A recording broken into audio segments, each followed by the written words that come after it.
Hey, real estaters, you can stream every episode of The Industrialist on Apple Podcasts, Spotify, and YouTube. Prime members can enjoy ad-free listening on Amazon Music.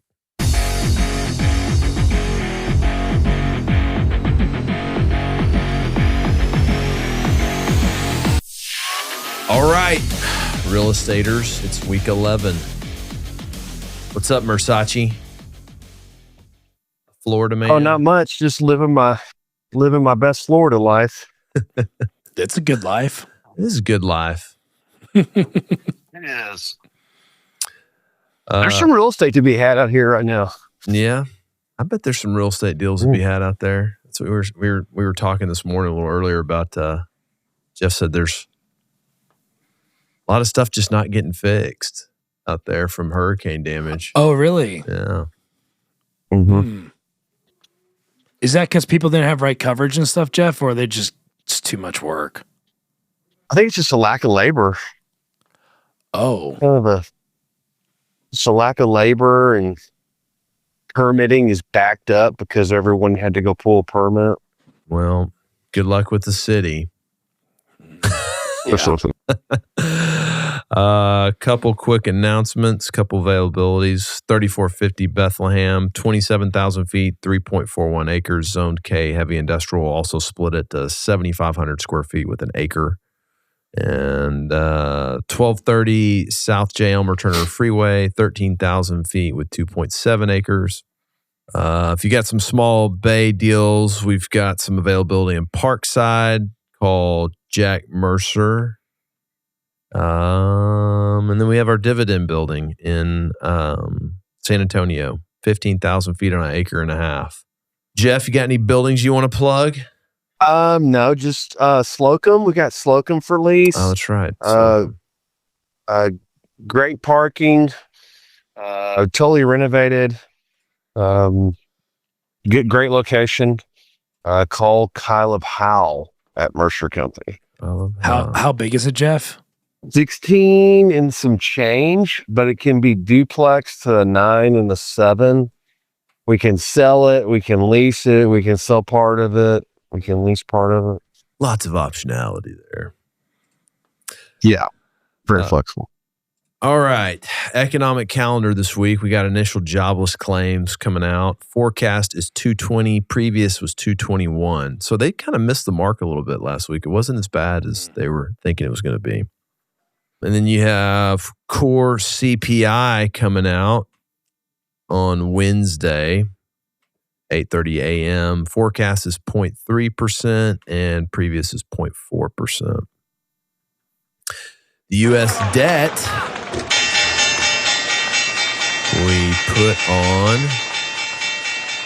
Wilbur 29. Damn straight. Yeah. 29 buh. But Doge fought that. Oh. By working out and burning 26 buh in calories. So net 3? Net 3. We're getting, if they can keep going after it, man, they can get to a caloric deficit and start losing some weight. All right. So if Doge can find as much fraud and waste per week as the government spends, deficit doesn't grow. It doesn't grow. We're still stuck at 32 trillion.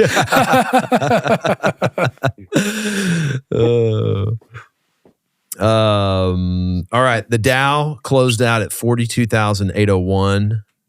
Lost 1,000 points. A little nervous about them tariffs, I guess. S&P. It's getting beat up today. Yeah, it is getting beat up. I haven't looked yet. S&P closed out at 5770, down 184 points. The NASDAQ closed at 18,196, down 651 points. West Texas crude took a hit too, $67.29 a barrel. Oh, no. Lost $2.83. The 5-year is at 4.09. The 10-year is at 4.32. They pretty much remain unchanged. Yes, Will. The 5-year, I'm raising my hands. Yes. We're not recording right now. The 5-year right now is at 3.988, sub 4. Let's go. Let's see. We got, and SOFR is at 4.34. All right, let's look at some real estate. Ducks. Last week, real estate development led the charge. REIT mortgage was second. REIT diversified was fourth. REIT diversified was third. REIT hotel and motel was fourth. The rest of them were losers last week. The 1 month performance is REIT diversified. 1 month leader. Let's see. All right. I hate to say this, but 2 weeks. No, we had one last week. We did? Yeah. I forget. Entrepreneur's dream. Oh, yes. But this week we failed to get a term of the week. So help us out, please. If you have one, send it to us. We're looking mostly at you debt brokers and like capital markets guys. Yeah, that's where the fun ones are at. Corporate speak. Yeah, I need to like go see some big capital markets OMs with their, Core Plus micro markets and stuff like that. That's where a lot of good stuff comes out of. So, well, what'd you hate about real estate last week, Jeff? I thought about this. You know what I hate is I hate the monopoly that CoStar has on us. Fair. They do. It's the cost. I learned in my economics class the cost of technology should go down over time, but with CoStar it hadn't. Since we've gone up, so it's a straight up monopoly. I don't know how we get out of it, but there's got to be some competition for these guys. Hold up. It's a real competition. Crexy. Nah. Does anyone use it? No one's ever really been able to. We took some demos. It's pretty cool, but Joey and I immediately started blowing holes in it. So There's really no good data. I think you'd almost have to sell asset class data to beat it. Like if you're like, hey, we're the database for flex buildings. Yeah. And we're the best at it. Jeff, you own some stuff in other markets. What do they do if you have a vacancy come up? Like I've heard Louisiana has got their own. Have you? Louisiana does have their own. Okay. And it seems to be good enough. I mean, just from talking to the agents out there. So I don't know why we can't do that. I mean, we're in the information age and we can't seem to get this cost down. So that's what I hate about real estate is the monopoly they have. So, well, what'd you hate? The biggest thing I hated last week about real estate was a tenant telling me they were at a loss for words when water had seeped through a window after we had rain blowing at 80 miles an hour sideways.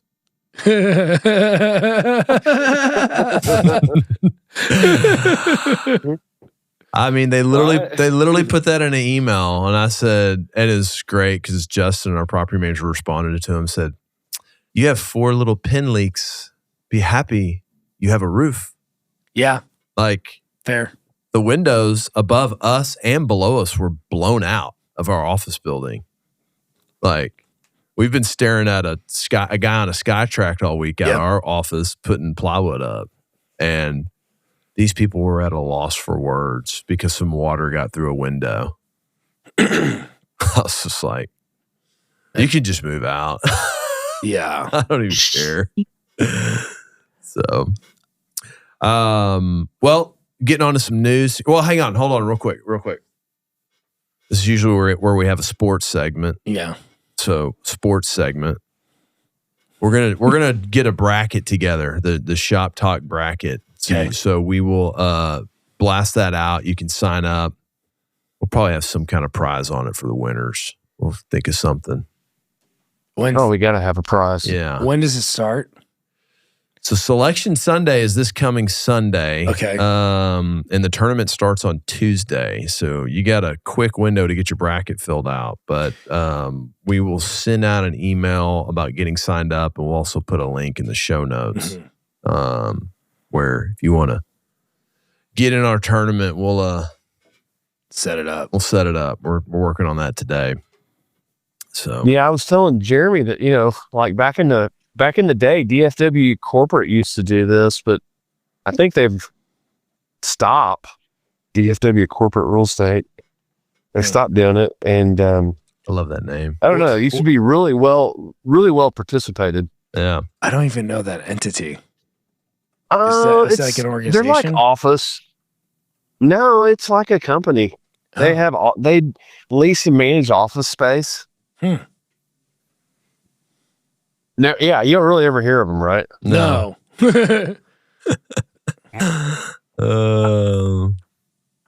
it like the same company as Trinity? Beverly, I forget her name. No, I had lunch with I won first place one year, and I took him to lunch because I was interested in their management services. But I don't know. You have to go to their website. I can't remember the lady's name. So, well, in real estate news this week, I thought this was interesting because this complex is very near and dear to Jeff and I. M2G Ventures ropes Design District asset in Texas buying spree. So Inwood Trade Center I still call it Inwood Trade Center. I think everybody's trying to put some spin on it, and I'm sure the girls will put some new name on it. And yeah, they bought Inwood Trade Center off of Hines for $740,000. What's the number? Feet. I don't know. I heard it's probably in the high 150s, 160s or something like that. I heard. Ooh. Yeah, I heard that. I heard a mid-5, high-5 cap. Mm. Do you remember when it traded last time to Hines? Oh, it was earth-shattering. Me and Romy were trying to buy it so hard. That sold back. But even then, it seemed high, right? Yeah, it was like 98 a foot, I think, last time. Oh, I thought it was high 80s. I just remember everybody just being shocked when it traded. It was like a high water mark. Yeah. Mm-hmm. Well, I mean, I think at one time, Mercer Company probably controlled 60% of the tenants in there. It was just you guys and Ken and Schultz just going back and forth. Jeff used to always say the joke was, we represented the tenants and the landlord represented themselves. Inwood Trade and Union Buyer Business Park, we own them fools. Mm-hmm.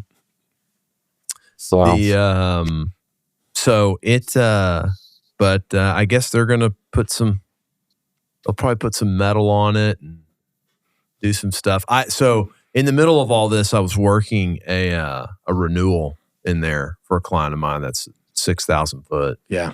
Long-term client of mine. What do you think they want on a 6,000 foot space in there? Jeff, you answer that. Well, I mean, I think I've heard about it's like 15 net, right? Yeah. 15 net. Oh, unbelievable. Move to Slocum. Yeah. Move to Slocum. We'll give you 15 net. Yeah. You can see American Airlines Center from your front door. So yeah, the other challenge that park's going to have is now that Crow is building the industrial center on the Highland Park landfill. Mm-hmm. There's be a lot of truck traffic coming in there when they plow because they have to use those roads to get to the distribution center. Mm-hmm. So, how big are those spaces? I don't remember. We highlighted it previously. 70, 80, something like that. Okay. There's a couple buildings back there. Yeah. But you know what? They gave me a coffee mug with that. That'd be like a good thing to put on the coffee mug. Instead of just some other generic name about some building somebody developed, like actually put the building on there so I can be like, oh, they got 75,000 feet. You know what I mean? Oh, yeah. That's interesting. Like everybody gets a Tumblr these days for everything. Like, why don't you just make a better Tumblr, right? Like, just make a better one, like with actual information on it. Let's make a Tumblr and hand it out at Inwood Trade Center saying your rent's going to 15 net.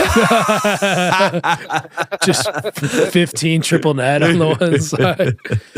Who is driving? Here's a Tumblr. Yeah. Was M2G driving the renewal or was? Okay. Yeah. It took them a while to get back to us because they were like, hey, they're buying this. So we got to get through them on guidance and all that stuff. So. What were people similar like kind of quality renewing at before with Hines? Like 10 net? 10. Oh, no. Mm-hmm. Yeah. What's I have a client that's in there. Zoltan. I have a client that's in there. Yeah, Zoltan. And when he started, it was $250 net. When 30,000 feet. And that was expensive. That was like the higher end space. 15 net. That's wild. That is wild. Well, I don't know. The girls they worked it out on the old Central Transportation building. They got that thing flipped around. So, yeah, wish them luck. Yeah.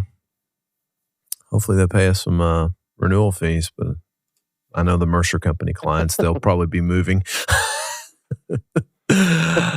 Going to Brook Hollow. Yep. Here's just another thing. We touched on this on our retail podcast that's coming out, but Saks is closing the historic Neiman Marcus store in downtown Dallas. So they had initially postured as there was a ground lease issue that made them want to leave, and the city went in there and got it deeded to them and cured it, and they're like, yeah, we're still moving. We're still shutting her down. So I think here's what I thought was funny about this article, though. Yeah, I'm reading one part right now. So the city of Dallas took steps to resolve and supposed property dispute by securing the deed from Slaughter Partners, a landlord that controlled a portion of the store's ground. Saks, which is owned by the Hudson Bay Company, previously said that failed ground lease negotiations prevented the store from staying open. Dallas Consortium, a coalition of local city and business leaders, have been pushing for a meeting with Saks Global to discuss the alternatives. But Saks now alleges that Dallas is giving it the cold shoulder. And while we had been willing to hear the consortium's perspective, a meeting was not confirmed, the company said. We have made several attempts to be connected directly with the city manager as an official representative of the city of Dallas, and we were denied. Okay, so this is where it gets really funny for me. Mm-hmm. The city manager, Kimberly Bazor Tolbert, I guess she's a hyphenator on her name, said that Saks Global Properties and Investment CEO Ian Putnam agreed to meet Wednesday. Tolbert remains committed to face discussion and wants to travel to New York if necessary. Now, this is someone writing this note, but they put on here, if necessary. Well, maybe they think they will come here. Maybe, but like, this is like a massive real. I would be on a plane in 2 seconds in New York, sitting in their office. Yeah. Trying to get this worked out. Yeah. I just thought that was funny. This is just, when we were talking about it last week, it's just blame game. They don't want to open this. They don't want to keep this open. No one goes there probably. Jeff, have you ever been to this store? Yeah, I've had to go there before and buy stuff. Been forced into service. Well, there you go. You don't need to hear any more than that. It closes at the end of the month. It's actually super cool at Christmas. Yeah. I don't, the rest of the time of year, whatever, but no, I've been there half a dozen. It's closing this month. Yeah, it closes at the end of the month. I thought it was May. Wow. They said in here. Oh man, that sucks. Downtown. That's a landmark. Yeah. They're going to invest $100 million in North Park though. Oh yeah, of course. Who wouldn't? It's just a gift that keeps on giving. Last mall. Yeah. That place is incredible. That and the Stonebriar Mall in Frisco. Really? Those are the only ones that seem to work. I haven't been to It's like the last two malls. Yeah, the last two. Will, you had a couple things, huh? Yeah.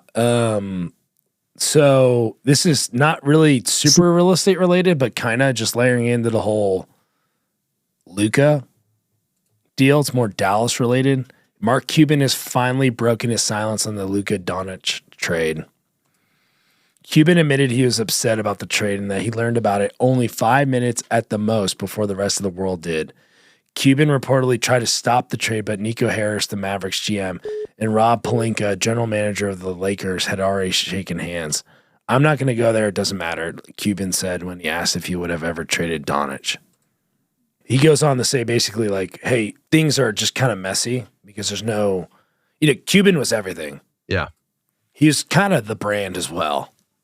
and there's no forward spokesperson communicating efficiently. Mm-hmm. And that's kind of where he kind of pinpointed where they're messing up right now.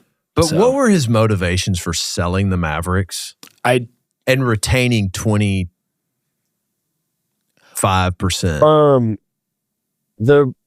What I heard is he was able to acquire some gambling interest with the people he sold it to in Vegas.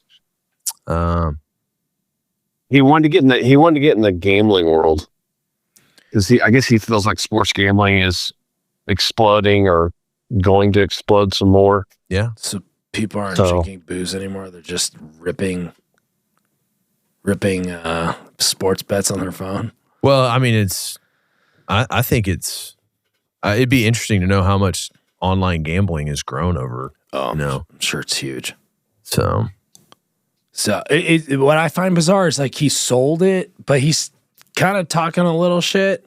If you read the full article, yeah, like, hey, like I can't talk on behalf of the team. Like I'm kind of like you all now. Yeah, it's weird. Yeah, he's in that damage control. What he's doing, he's like, let me go out and run y'all down a little bit and empathize. And yeah, I mean, it's all on the concept that we're all just a bunch of idiots. Hey, you know, I'm just a guy like you. I'm just a Mavs fan for life, like y'all. Mm-hmm.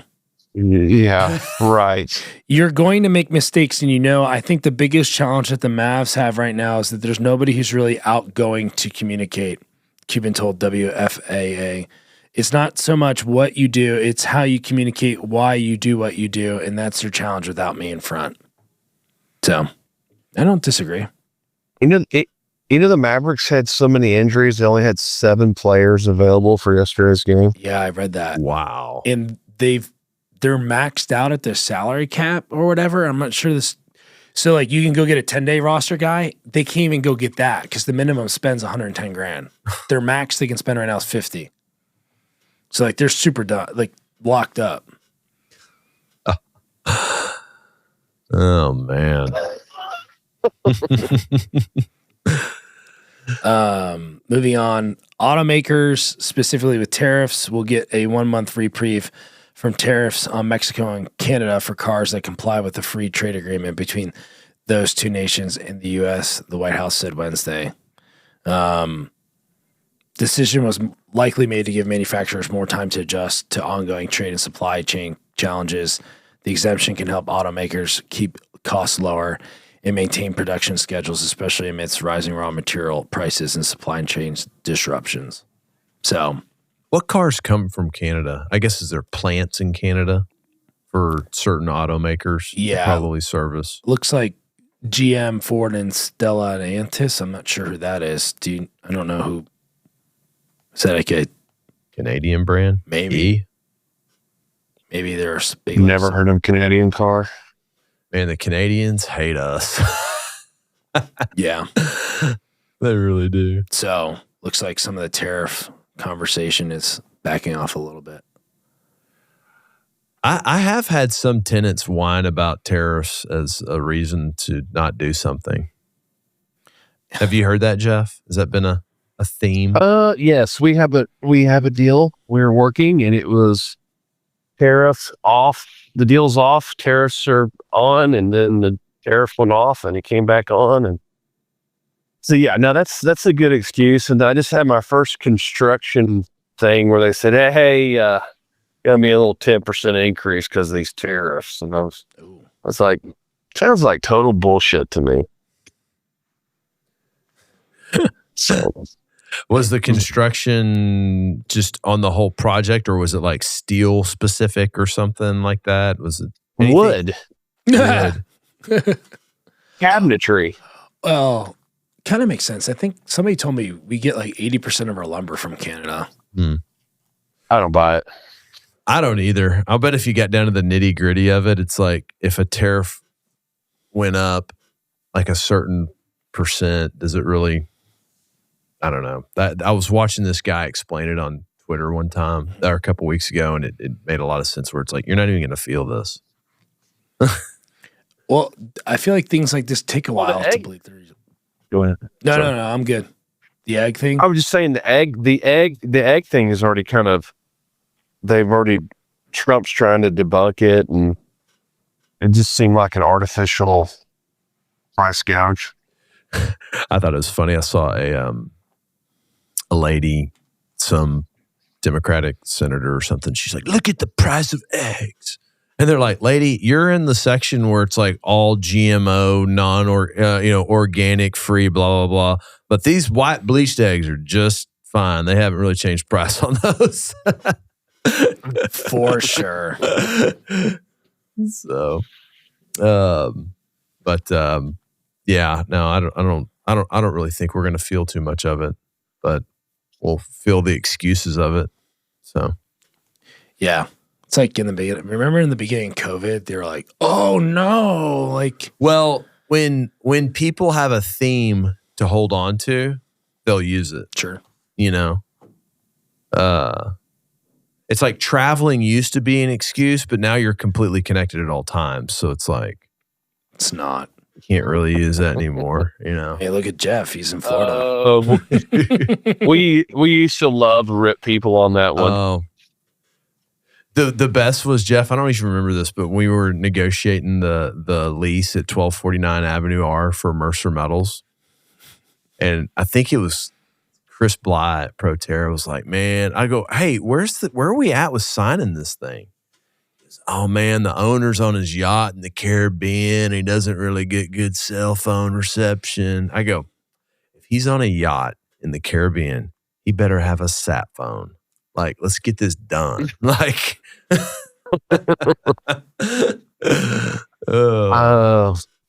I can't remember the name of that guy that worked at Holt that was always going fly fishing in Yellowstone.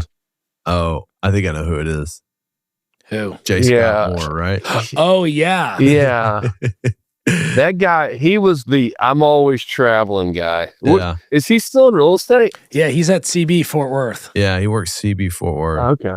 But he lives in Lakewood. Yeah. Well, if he's listening, hey, man, let us know how the cutthroat are running.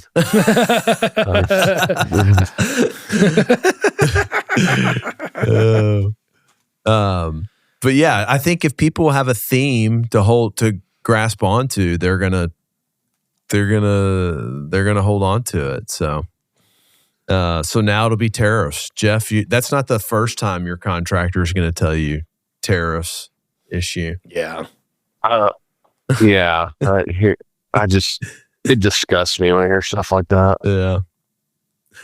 So, well, I'm sure not much will get done this week. Everybody's on spring break, right? Yeah, I am. Yeah. What's that 40A or something you like to go to? 30A. Yeah. 40A. 30A. Yeah, are people already going to it? No, that's summer, Jeff. It's summer. I have no idea. You still want to travel to places right now where you can wear your winter Finance Bro gear, your Patagonia. Yes. Okay.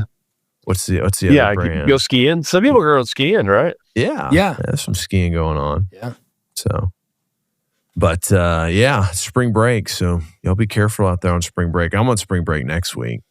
I think HP's on this week. Yeah. Do you have a great spring break story, Jeremy? Like, did you ever throw up on somebody at a bar or something? Totally. I probably did.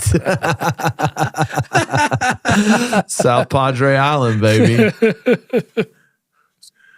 I think next week I'm going to tell the best spring break story I can remember and tell on the